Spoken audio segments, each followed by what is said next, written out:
Painting on canvas is a tradition that goes back as far as the 14th century and becoming popular in the 1800s. Why is that here? That's better. Venetian sailboats had canvas sails that were massively produced and made cheaper than wood.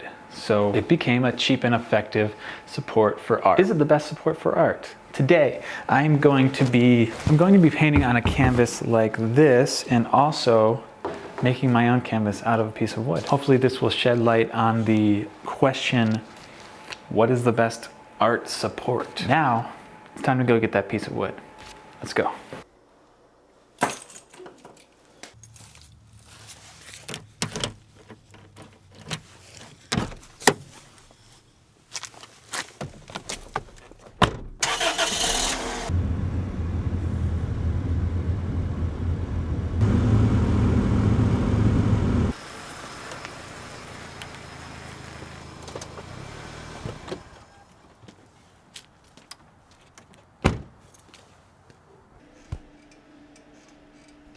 Dio.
For the past about month, I've been doing this abstract art, and I've been so far doing very simple pieces, but I want to do something a little bit more complex. I'm going to add some colors, and I'm going to use Photoshop to create something that hopefully is interesting and sort of geometrical. What I'm looking for is I'm just trying to look for a good composition, something that has good contrast, and just something that is appealing to my eye. And I guess that might be different for every person, but those are kind of the things that I'm looking for. Oh, and it's really important, I'm going to be using tools in Photoshop that allow me to just totally mess it up and make something totally random out of what I input. So hopefully that'll give me a good level of randomness.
So this is what I ended up with. I actually manipulated the image so much that it turned into something like this, and I didn't like it as much as what it looked like earlier, which was something like this, and I thought it kind of suggests like a landscape and sort of like a horizon back there. Anyways, I tried to recreate that on here, and that's what I have. This is what we'll be painting.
Here's my wood panel and here is my canvas. Now I've sketched in the different compositions and I can already tell the difference between the two.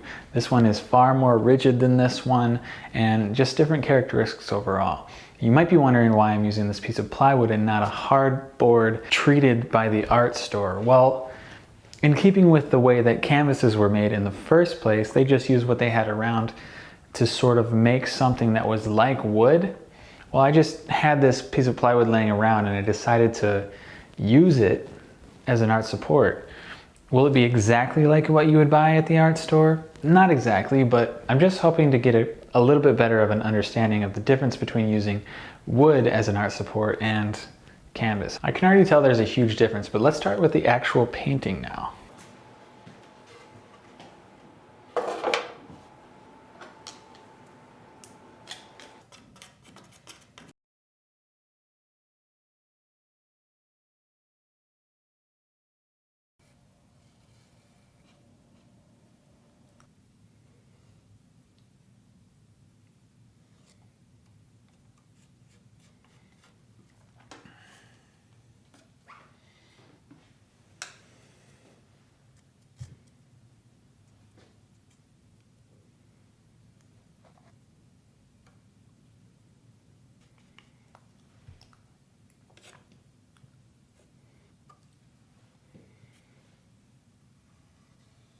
In November, I started doing these paintings and I decided I had 8 canvases. I would just finish out 8 canvases in November and I only did 4. And partly the reason for that is because I've been trying to make these documentary YouTube videos about each one of them. But partly also it's just takes a long time even to do a very simple painting. But that experiment showed me that it doesn't take a lot of material to do a painting. Now I have some money, what should I invest my money into? When I first started doing this painting, I wanted to do a large painting and I did that on paper because paper is cheap, but paper didn't work that well for the oil paints. It absorbed the oil in a way that I didn't like. So I learned the hard way that there's a reason why they use canvas for these kind of paintings. So I looked on Amazon and I found that a 4-foot by 3-foot canvas, which is pretty large but not as large as I wanted, would be $80. And I'm thinking, is this a scam? Why is it so much?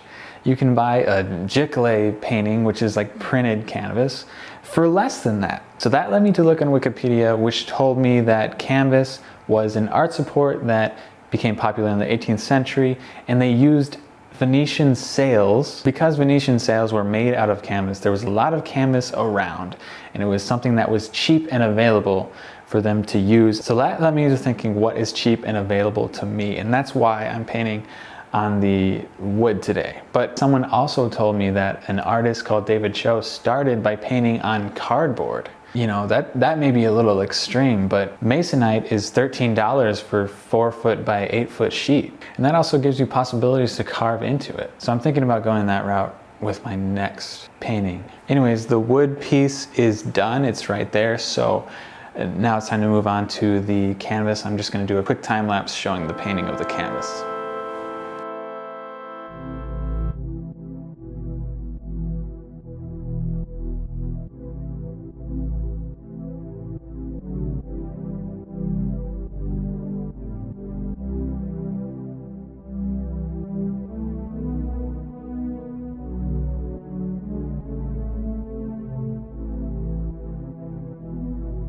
My thoughts are that canvases, when they're small, are cost effective, but when they're large, as far as I can tell, they're too expensive. You can buy a piece of masonite for 10 bucks, so that might be a better way to go.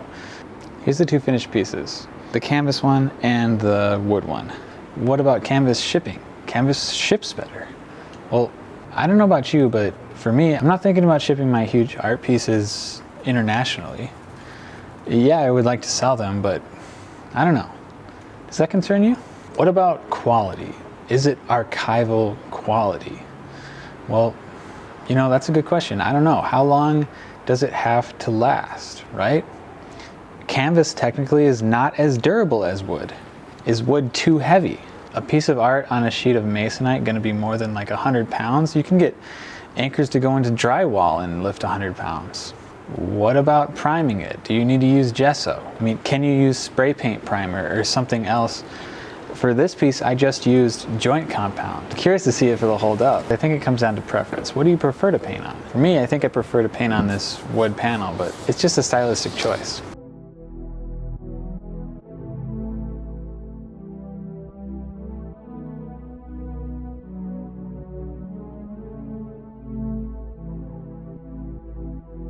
Painting on canvas is traditional. Tradition is important. It's important to understand tradition in order to use it advantageously.